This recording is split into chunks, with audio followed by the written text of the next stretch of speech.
अस्सलाम वालेकुम प्यारे बच्चों। आज हम माशी मंसूबाबंदी इसकी मश्क 4.1 के बाद का जो पार्ट है कारोबारी जंजीर ये देखने वाले हैं। देखिए कि कारोबार के अंदर जंजीर किस तरीके से रहती, चैन किस तरीके से रहती, किस तरीके से कारोबार चलता, उसके बारे में हम देखने वाले हैं। देखिए कारोबार की बात करेंगे अपन।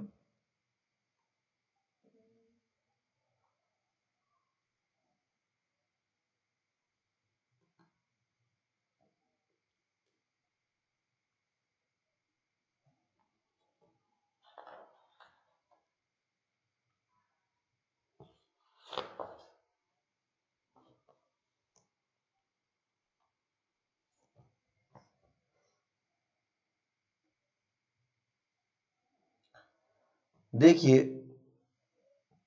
अस्सलाम वालेकुम प्यारे बच्चों, आज हम चैप्टर नंबर 4 माशी मंसूबाबंदी ये देखने वाले हैं।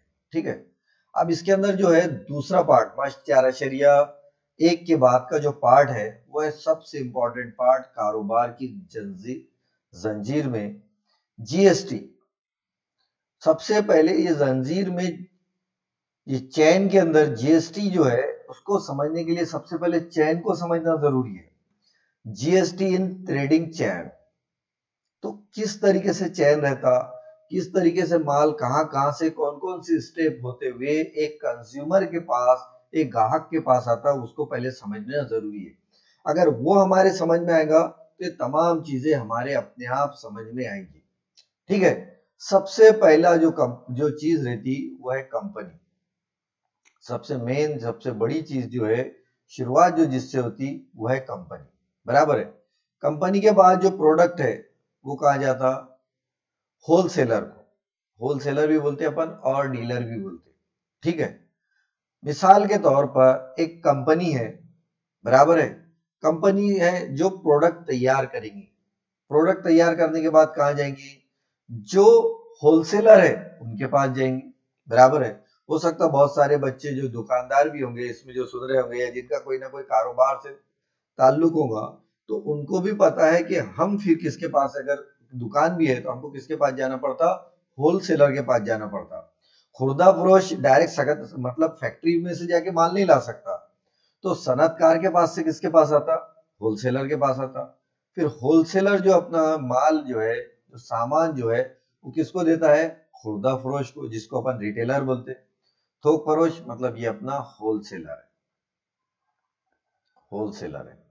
और ये क्या है, रिटेलर है, जो चिल्लर सामान बेचता। और इसके पास से जो सामान है वो कौन खरीदता है, ग्राहक खरीदता है। ठीक है, तो पहली स्टेप क्या है, फर्स्ट स्टेप जो है वो है कि कंपनी से होलसेलर के बाद। दूसरी स्टेप क्या है, होलसेलर से रिटेलर के पास। और तीसरी स्टेप जो है वो है खुर्दा फरोश से ग्राहक के पास, मतलब रिटेलर से कंज्यूमर के पास।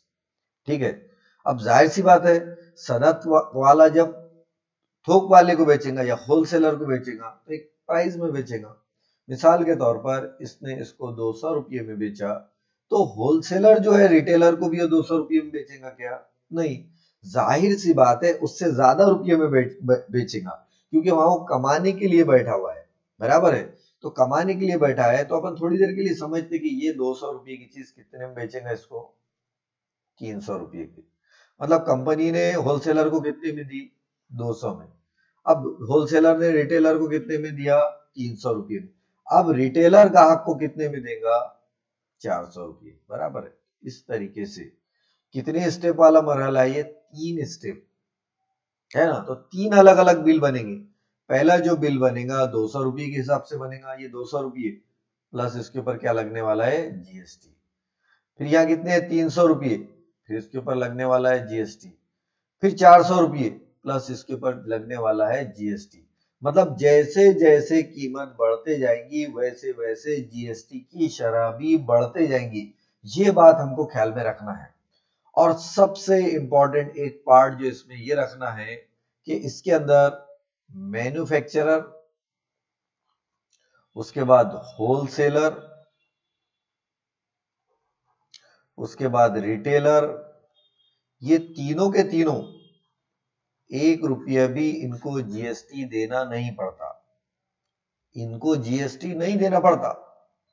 ये टेम्पररी देते भी तो इनको वापस इनका जीएसटी का पैसा कैलकुलेशन करने के बाद मिल जाता। तो फिर सवाल ये उठता कि जब इनको 1 रुपया भी, जैसा सनत वाले को भी 1 रुपया जीएसटी नहीं देना है, होलसेलर को भी 1 रुपया जीएसटी नहीं देना है, ना रिटेलर को 1 रुपया भी जीएसटी देना है, तो फिर जीएसटी का पूरा पैसा कौन देता? तो जीएसटी का पूरा पैसा देता कंज्यूमर।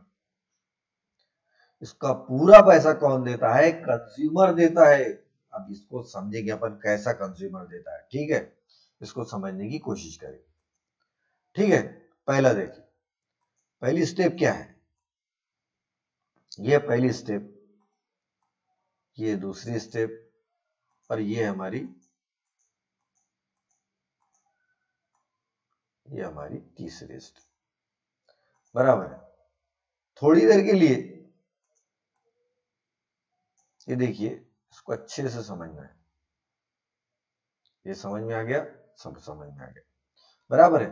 थोड़ी देर के लिए ये समझिए कि अपने दुकानदार ने होलसेलर से घड़ी कितने में खरीदा? 200 रुपये में, और जीएसटी की जो शरह है वो है 12%। कितनी परसेंट है? 12%। मतलब ये प्राइस जो है, इसकी प्रिंटिंग प्राइस, दर्शनी कीमत जिसको बोलेंगे, बराबर है। अब ये थोक व्यापारी को इसने क्या करा? कितने रुपये में बेचा? 200 रुपये में बेचा। ये स्टेप को समझना है। कितने रुपये में बेचा? 200 रुपये में। जैसी इसको 200 रुपये में बेचेगा ये, है ना, जैसी 200 रुपये में बेचेगा तो साथ में इसको जीएसटी भी देना पड़ेगा। क्या देना पड़ेगा? जीएसटी भी देना पड़ेगा। मतलब इसने 200 रुपये में भले ही बेचा, लेकिन इसको जो देना पड़ेगा साथ में व्यापारी को, वो क्या देना पड़ेगा? जीएसटी भी देना पड़ेगा। अब जीएसटी कितना हो गया? ये जीएसटी देना पड़ेगा। जीएसटी कितना है? 12%। मतलब 100 रुपये पे 12 रुपये, तो 200 रुपये पे कितने रुपये हो जाएगा? 24 रुपये हो जाएगा। मतलब इसको कुल पैसा कितना देना पड़ेगा? 200 जमा 24 बराबर कितने का बिल बनेगा इसका? 224 का। देखो इस टाइप से बिल बनेगा इसका। पहली मश्क में अपन ने देखे कि घड़ी की कीमत कितनी थी? 200 रुपये, सीजीएसटी लगा 12 रुपये, एसजीएसटी लगा 12 रुपये। मतलब पहला जो इसको बिल देगा वो बिल इस तरीके से बनेगा, पहला इनवॉइस, पहला बिल। तो इसके बाद जो पैसे आए वो कितने आए? 224 रुपये। किसके पास आए? ये सनतकार के पास आए। अब सनतकार के इसमें कितने रुपये है? 200 रुपये। 24 रुपये किसके है? फिर इसमें जो 24 रुपये है वो 24 रुपये सनतकार के नहीं है। तो फिर 24 रुपये है किसके? जब सनतकार के 24 रुपये नहीं है तो 24 रुपये है किसके? है ना। तो ये जो 24 रुपये है, ये 24 रुपये है गवर्नमेंट के। किसके है 24 रुपये? गवर्नमेंट के। अब ये क्या करेगा सनतकार? ये 24 के 24 रुपये जीएसटी की सूरत में, यहां देखिए इस स्टेप को देखिए, ये सनतकार क्या करेगा? जीएसटी की सूरत में ये 24 के 24 रुपये, क्योंकि ये इसका है नहीं, तो इसको जीएसटी की सूरत में वापस कर देंगे। ठीक है। अब यहां पर जीएसटी कितना दिया इसने? थोक व्यापारी ने अपनी जेब से दिया। यहां पर, यहां कितने रुपये दिया? 24 रुपये दिया। किसने दिया? थोक व्यापारी ने। अभी ये स्टेप को समझना है। अभी यहाँ ये कंपनी वाले ने दिया क्या? 1 रुपया भी जीएसटी नहीं। ये थोक व्यापारी ने कंपनी वाले को जो दिया था जीएसटी, वही 24 रुपए उठा के ये जीएसटी वाले ने क्या कर दिया? जीएसटी दे दिया कंपनी वाले ने, जिसमें से 24 रुपये में से 12 रुपये किसको जाएंगे? सीजीएसटी को जाएंगे, और प्लस 12 रुपये किसको जाएंगे? एसजीएसटी को जाएंगे। मतलब ये 12 रुपये यहाँ पर पहुंच गया। कितना? 24 रुपये पहली स्टेप में पहुंचे, है ना। तो यहाँ पे 12 रुपये प्लस 12 रुपये। ठीक है। उसके बाद अब थोक व्यापारी ने क्या करा? अब थोक व्यापारी ने यही चीज, यही घड़ी दूसरे को बेचा। किसको? खुर्दा फरोश। जाहिर सी बात है, अब इसने 200 में थोक व्यापारी को बेचा, तो थोक व्यापारी खुर्दा फरोश को भी 200 में बेचेगा क्या? नहीं। अपन फर्ज करते कि इसने कितने रुपये में बेचा? 300 रुपये में। कितने रुपये में बेचा? 300 रुपये में। तो 300 रुपये के ऊपर इसको जीएसटी कितना देना पड़ेगा? 12% के हिसाब से। तो 12% के हिसाब से हुआ 36 रुपये जीएसटी। ये देखो इस टाइप से होगा, ये 300 रुपये, 6% सीजीएसटी और 6% एसजीएसटी, मतलब 336। 300 रुपए के ऊपर कितने रुपये देना पड़ा इसको? 336। अब देखो जीएसटी कितना देगा? जीएसटी का ये है, ये जीएसटी भरेगा, ये है ICT, output credit tax. Output credit tax कितना है इसका? 36 रुपये मिला। कितना मिला? 36 रुपये मिला इसको। जीएसटी कितना? 36 रुपये। और इनपुट आईटीसी इसने कितना भरा था? दूसरे को इसने जीएसटी कितना दिया था? 24 रुपये दिया था। देखो इसने अपनी जेब से जीएसटी कितना दिया था सनतकार को? 24 रुपये। लेकिन जैसे इसने सामान खुर्दा फरोश को बेचा तो इसने 24 रुपये भले ही दिया था, लेकिन इसके पास आए कितने? 36 रुपये। तो ये क्या करेगा? 36 रुपये में से जो इसने 24 रुपये दिया था उसको माइनस कर लेगा, मतलब अपनी जेब में रख लेगा। कितने रुपये बचे फिर? 12 रुपये। तो इसको कितना जीएसटी भरना है? सिर्फ 12 रुपये जीएसटी भरना है। तो फिर ये क्या करेगा? ये 12 रुपये जो जीएसटी है, ये जो 12 रुपये इसके पास रहेंगे, ये 12 रुपये यहां दे।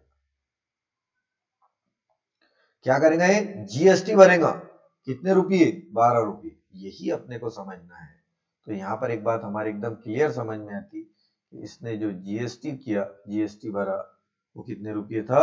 12 रुपये। 12 रुपये कैसा रहेगा? 6 + 6, मतलब सीजीएसटी और एसजीएसटी। मतलब यहां पर एक बात देखो, इसने जो थोक व्यापारी ने 24 रुपये दिया था, वो 24 रुपये उसके पास वापस आ गए, मतलब उसने यहाँ 1 रुपया भी जीएसटी दिया क्या? नहीं। मतलब सनतकार के जेब से भी 1 रुपया जीएसटी नहीं गया, थोक व्यापारी की जेब से भी 1 रुपया जीएसटी नहीं गया। अभी जीएसटी किसने भरा? खुर्दा फरोश की जेब से गया। अभी यहां तक कितने रुपये गया? 36 रुपये। अब ये खुर्दा फरोश ग्राहक को बेच रहा है कितने रुपये में? 400 रुपये में। कितने रुपये में बेच रहा? 400 रुपये में। अब 400 रुपये में इसको फिर जीएसटी मिलेगा। कितने परसेंट के हिसाब से?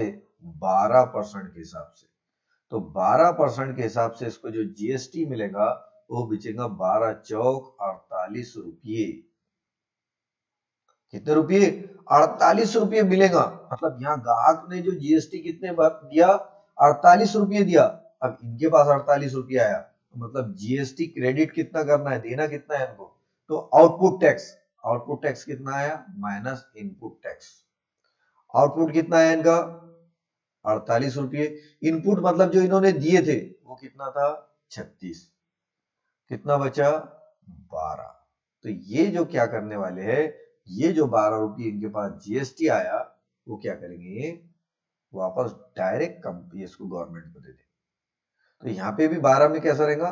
6 + 6, 6 स्टेट गवर्नमेंट को जाएगा, 6 सेंट्रल गवर्नमेंट को जाएगा।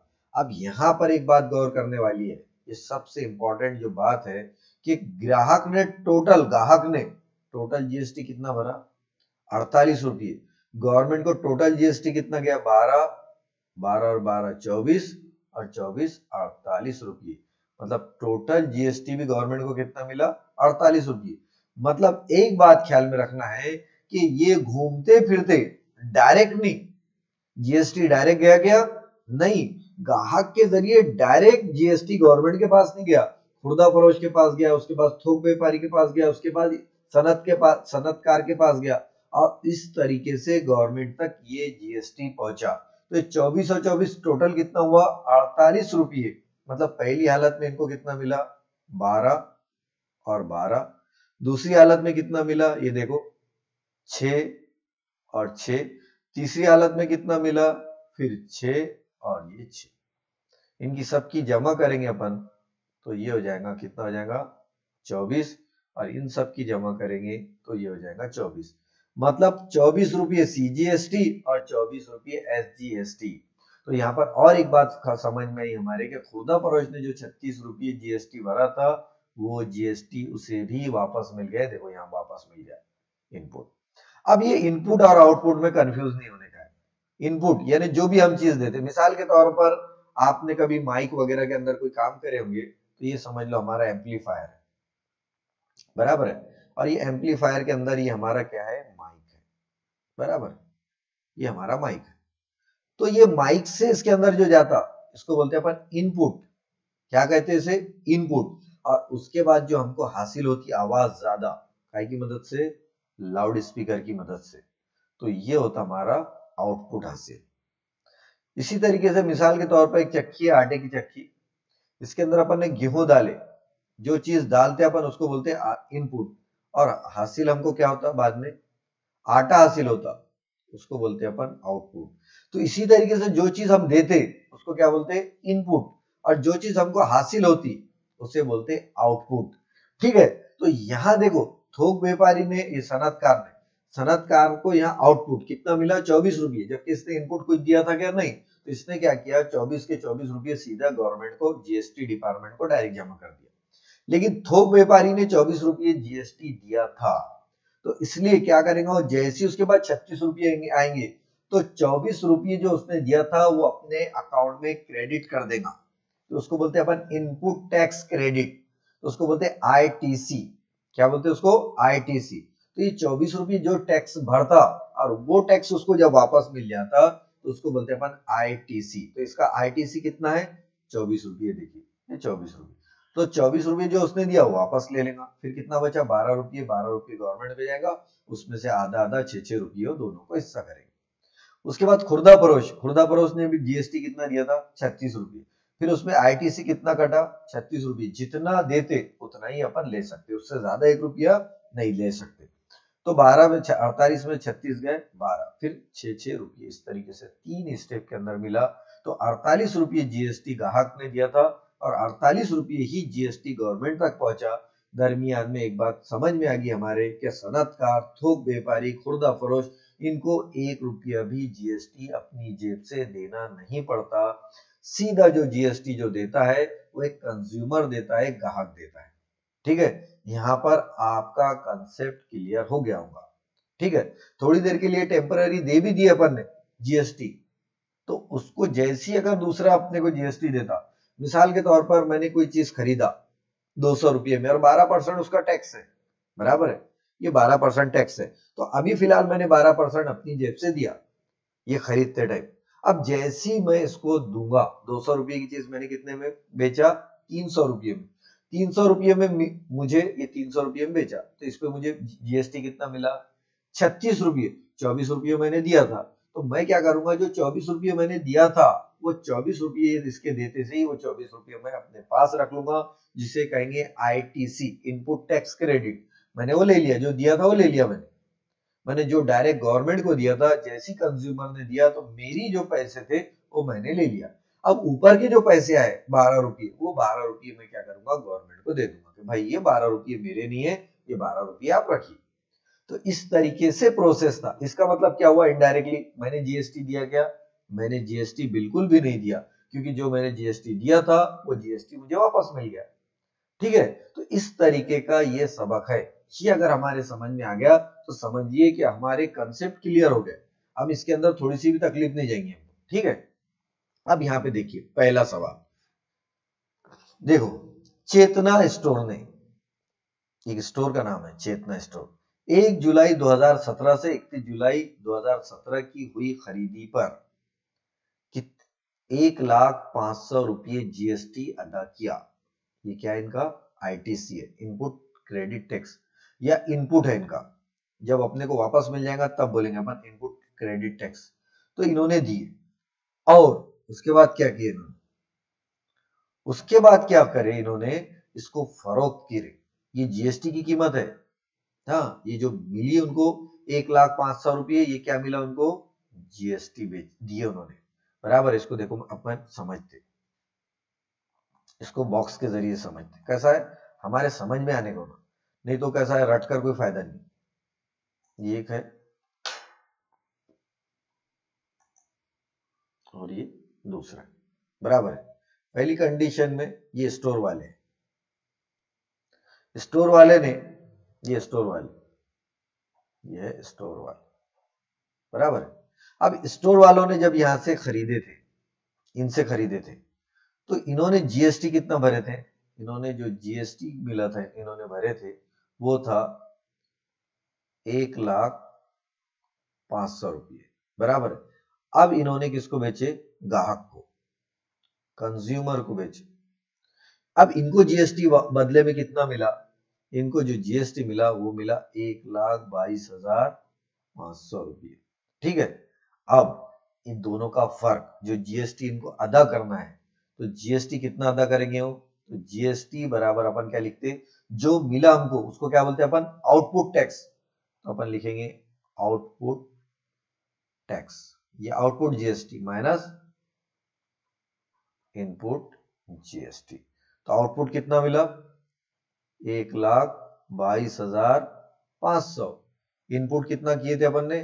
1,05,00,000 रुपये। तो कितना बचा जीएसटी? वो बचा 22,000 रुपये। मतलब जो जीएसटी 22,000 आया वो इनको क्या करना पड़ेगा? जमा करना पड़ेगा। तो यही है।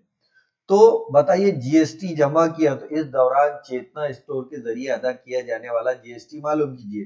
तो इस दौरान चेतना स्टोर जो जीएसटी अदा करेगा वो कितना रहेगा? 22,000 रुपये।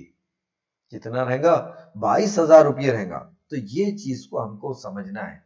और ये कब समझ में आएगा? जब इनकी शक्लें बनाएंगे, ये करेंगे, तभी अपने को समझ में आएगा। और ये क्या है?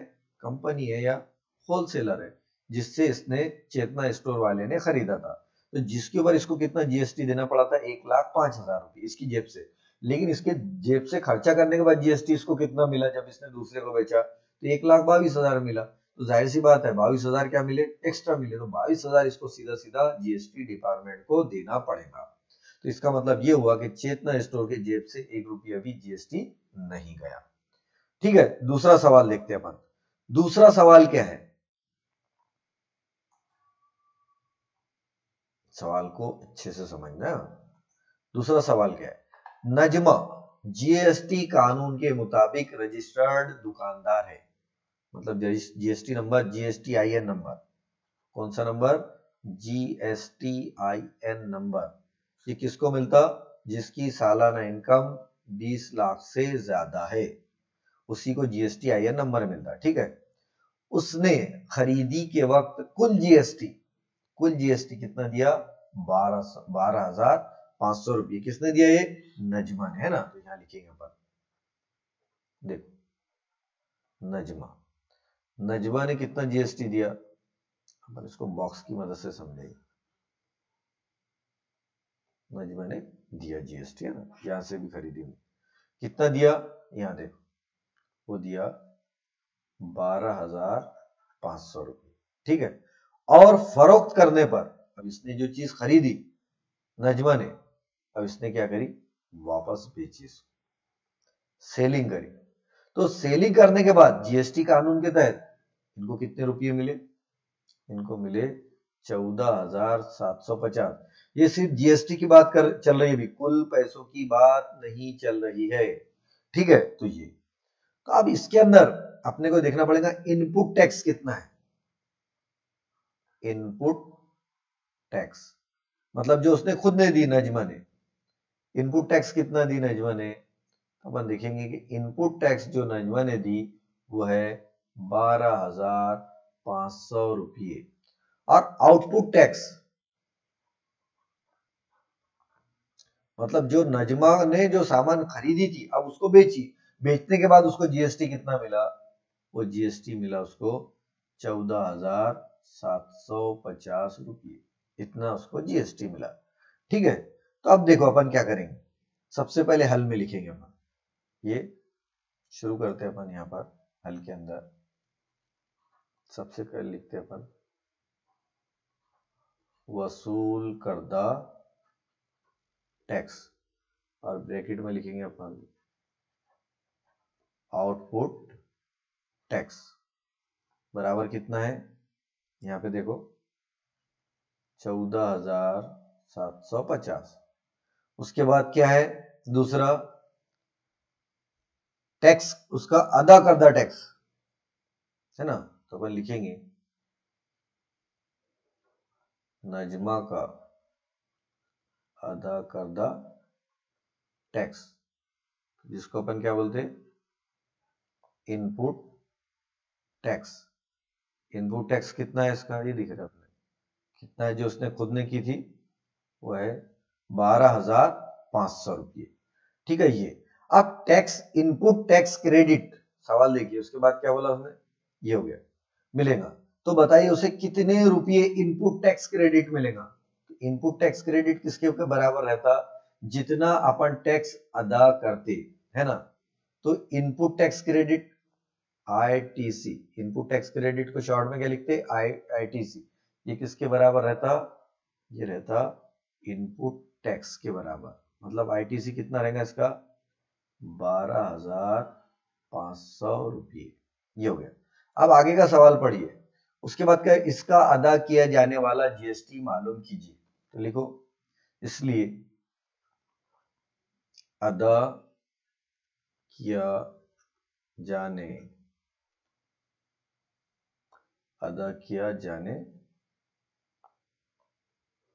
वाला जीएसटी किसके बराबर रहेगा, ये रहेगा अपना output tax minus ITC input tax credit. कितना आया, अपन देखेंगे, वो आया 14,750 माइनस कितना आया 12,500। करो दोनों को माइनस, दोनों को माइनस करेंगे अपन, तो माइनस करने के बाद कितना आ जाएगा, तो आ जाएगा माइनस करने के बाद 2,000 कितना आएगा 250 रुपये। कितना मिलेगा 2,250 रुपये इतना टैक्स मिलेगा। ठीक है, आज के लिए इतना ही, अल्लाह हाफिज।